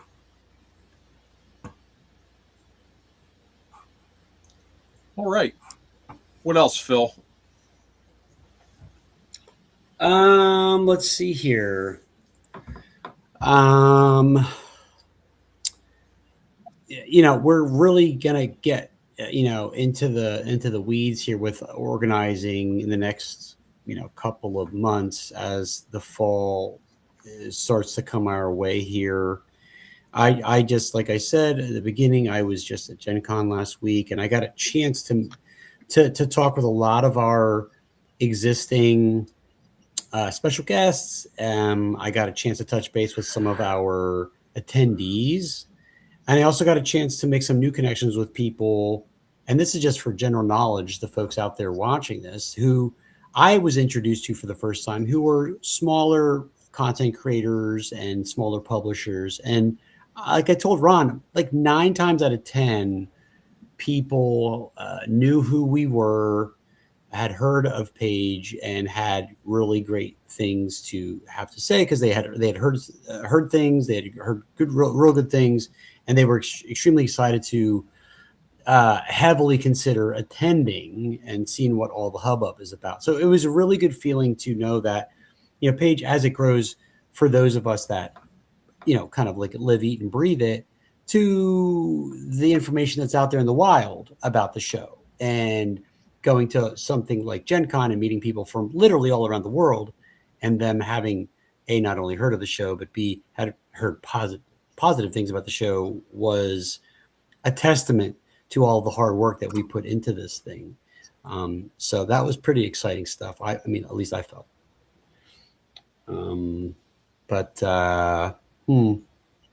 Yeah, I think it's if you're not already excited, I think it's time to get excited, because you know we're less than, you know, we're 5 months away, something like that.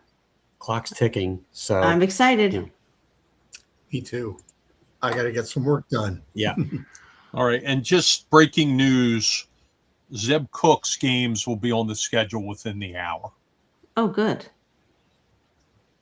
All right. So if you are still on the call here or on the show, and you're a supporting patron, and you still have some things to flesh out in your schedule, maybe you need to burn the midnight oil this evening. Actually, as the show's been going on, supporting patrons have been checking in with their events.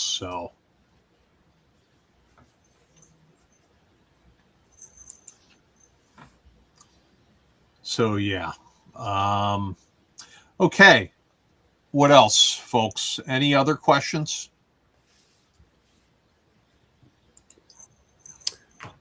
I don't have anything else. I don't know if the other two do or not. I have a question for Ed. Yeah. Did you happen to review my submission for I the am Book of working on Encounters? it this weekend, definitely. I had some surprising employment things coming up this week. Nothing final yet, but yeah, it kind of pulled me away from everything else. Ah, well, So, that's good. yeah. That's good. We'll see. Yep. Yeah. And Ed, I'm going to try to poke myself this week to finalize my submission for the Book of Encounters, because I do have one about 3/4 of the way finished. Well, if you can at get in a least draft, from my end. it's okay to revise it afterwards. You know. Yeah. Well, I still have to write the Yeah. last bit, the last bit of it, but the map is done, and a lot of it is, well, the map is done, the idea is done. It's just a matter of Awesome. finishing and writing it. So, but anyway, All right. other than that, I don't know. I think, and remember this, folks, too. To Ron's point, there's some folks that are still going to be getting their games to us, and they're going to be put on the schedule. So fear not if you are someone who, I mean, this happens at every gaming convention. I mean, look at what happened. If you didn't know what happened at Gen Con, I mean, a month before the show, Wizards of the Coast dropped like dozens and dozens of events a month before Gen Con.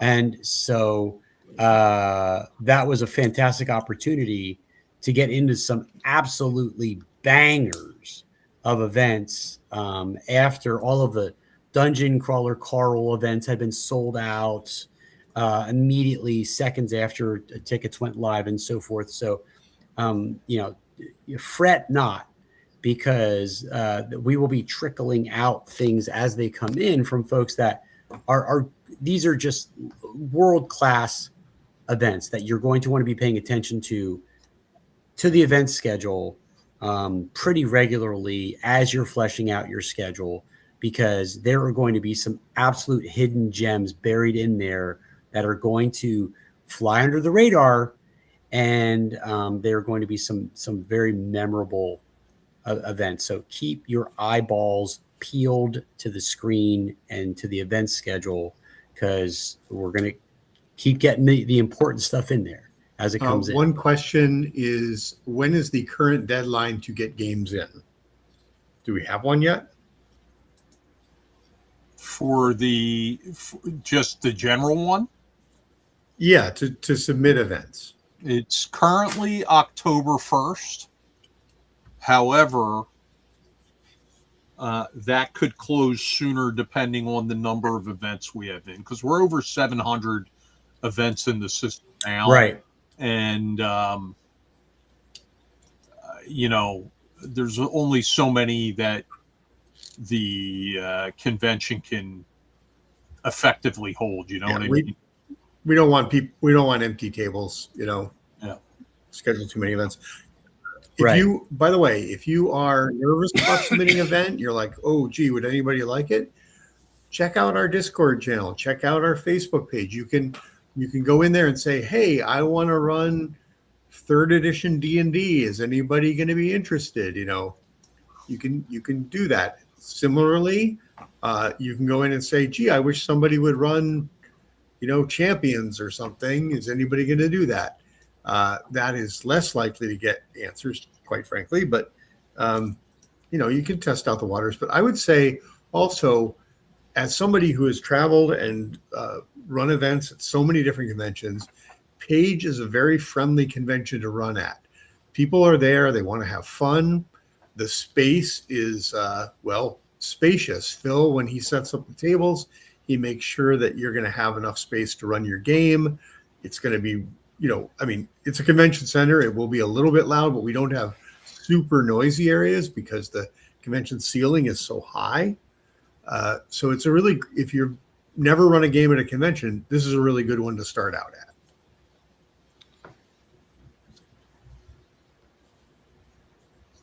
That's right. Everything Ed said is completely true. So, yeah. Well, it's coming up on 11:30 here East Coast time. So we've been on now for 2 hours. Is there anything else we want to leave? Any other bits of information, or are we ready to put it to bed? I think we're ready to put it to bed. We'll let Jen take us out. Okay. Well, I appreciate everyone listening. Be sure to check out our, our Facebook page and YouTube channel. Ron, what's coming up next week?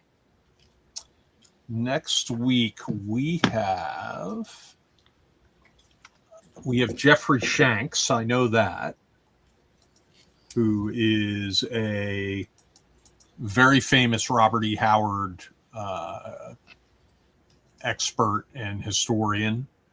And our other guest is somebody interesting as well. Give me 1 second. Oh, let's see. Almost found it.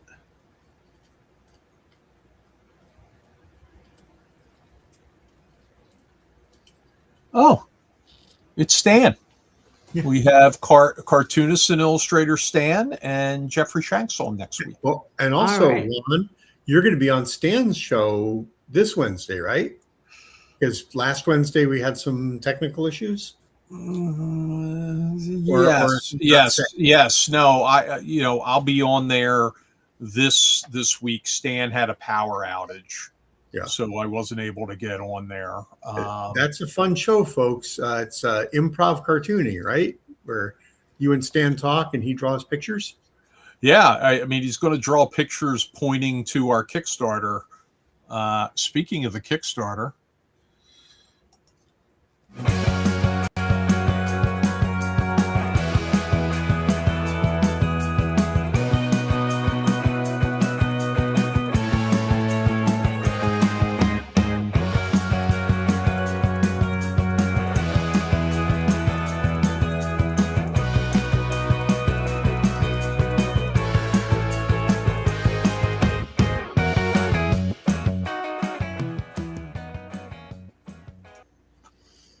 So yeah, I mean we're going to be talking about the Kickstarter and page next week, and of course, Stan did a lot of the illustrating for that Kickstarter. So Very Great. excited for that one too. All right. So be sure to check that out next Wednesday. And for those of you who watch my stream on Tuesdays at 7:30, there will be no stream this week, next week. John's having a procedure done, and I need him to interact with the audience. He reads all my chats. So, I don't want to be rude and not talk with you all. So we'll table that for the following week. And have a good night. Have a good week. And I'll see you same time, same place next week. all righty, good night, everybody. Good night.